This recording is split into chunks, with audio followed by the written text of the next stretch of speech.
अरब देशों का स्विट्जरलैंड कहा जाने वाला लेबनान कैसे हुआ बर्बाद? फिलिस्तीन की दोस्ती लेबनान को कैसे ले डूबी? नमस्कार दोस्तों, मैं हूं आपके साथ हर्ष भारद्वाज। कभी लेबनान को स्विट्जरलैंड कहा जाता था, लेकिन लेबनान की फिलिस्तीन से दोस्ती लेबनान को ले डूबी।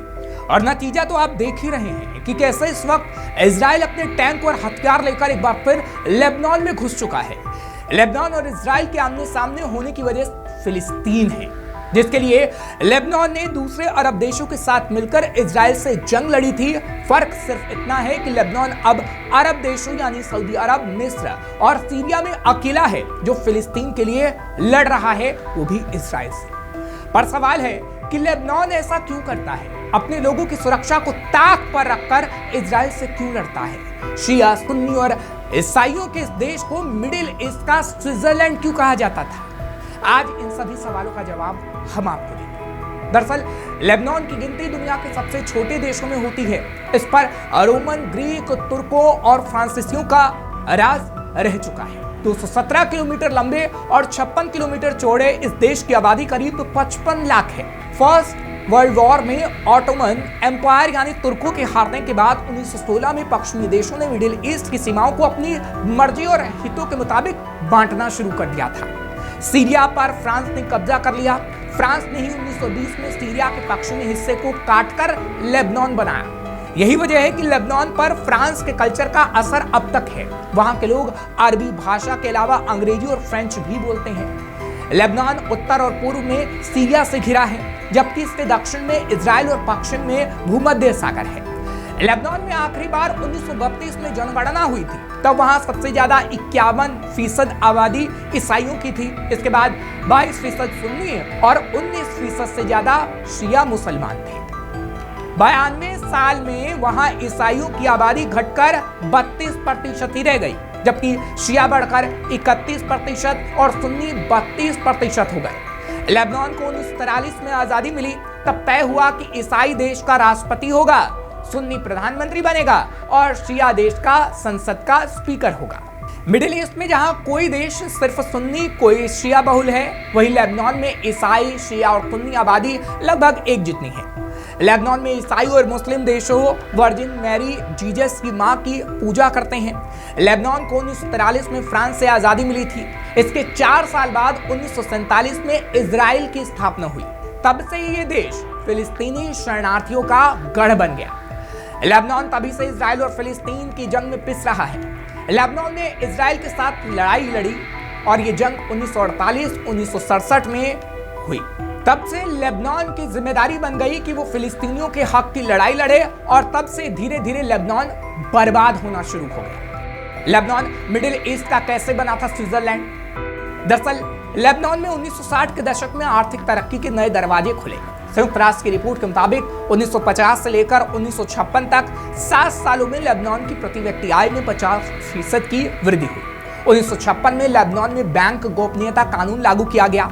इस कानून के तहत खाता धारकों से जुड़ी जानकारियां साझा करने पर रोक लगा दी गई थी। इसका नतीजा ये हुआ कि विदेशी नागरिकों ने लेबनान में अपना धन रखना शुरू कर दिया।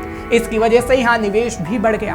दूसरी तरफ लेबनान ने खुली अर्थव्यवस्था को अपनाया, जिसकी वजह से व्यापार और उद्योग पर सरकारी नियंत्रण कम था।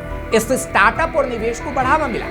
इसकी वजह से इसे मिडिल ईस्ट का स्विट्जरलैंड कहा जाने लगा था। इस दौरान मिस्र, सीरिया और इराक में चल रही राजनीतिक अस्थिरता की वजह से इन देशों के व्यापारी लेबनान में बस गए। इससे लेबनान की आर्थिक क्षमताएं बढ़ गईं। अब बात करते हैं फिलिस्तीन की, कि आखिर फिलिस्तीन लेबनान के लिए कितना बड़ा मुद्दा रहा और आखिर क्यों लेबनान फिलिस्तीन के पीछे बर्बाद हो गई। दरअसल फिलिस्तीन के पीछे बर्बाद होने की कहानी कुछ इस तरह है कि फिलिस्तीनी लेबनान में हजारों की तादाद में है।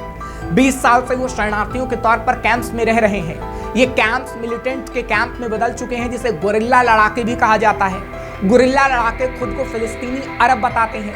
अप्रैल 1975 की बात है, जब लेबनान में कुछ बंदूकधारियों ने एक चर्च के बाहर गोलीबारी की और 4 फालंगिस्ट ईसाई मिलिशिया ग्रुप को मार डाला। फालंगिस्ट ईसाई मिलिशिया ग्रुप का मानना था कि चर्च पर हमला फिलिस्तीनियों ने ही किया।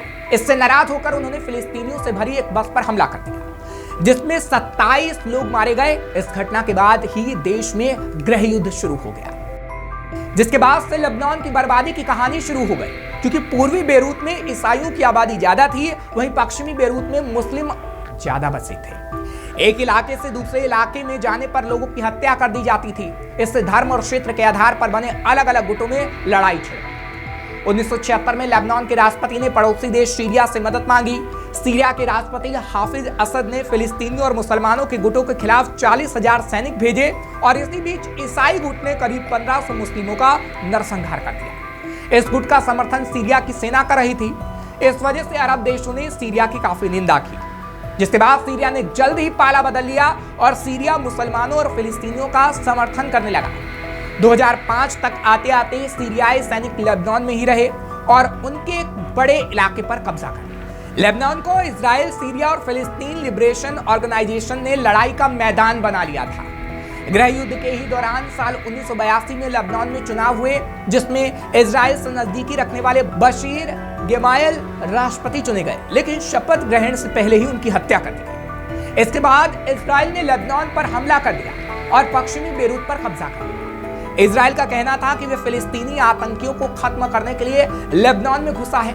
इजरायली सेना ने सबरा और शतीला में लगभग 3000 फिलिस्तीनी शरणार्थियों की हत्या कर दी। इसके बाद ही इससे लड़ने के लिए हिजबुल्लाह का जन्म हुआ, जिसका समर्थन ईरान ने किया। शिया समुदाय का समर्थन होने की वजह से और साथ ही सैन्य और राजनीतिक रूप से भी ताकतवर होने की वजह से लेबनान की सरकार कभी भी हिजबुल्लाह पर लगाम नहीं लगा पाई। हिजबुल्लाह चुनाव में हिस्सा लेने लगा। मई 2008 में लेबनान सरकार ने हिजबुल्लाह के प्राइवेट टेलीकॉम नेटवर्क की जानकारी सऊदी अरब, अमेरिका को दे दी। इससे नाराज होकर हिजबुल्लाह ने बेरूत के एक हिस्से पर कब्जा कर लिया था और अब इसी हिस्से पर इजराइल और हिजबुल्लाह में जंग छिड़ी है।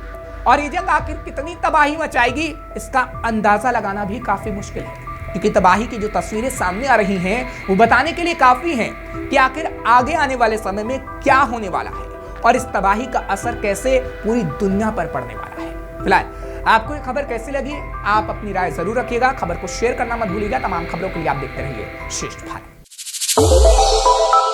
श्रेष्ठ भारत पर खबरों से जुड़े रहने के लिए चैनल को सब्सक्राइब और लाइक करें, बेल आइकन दबाएं और देखते रहें श्रेष्ठ भारत।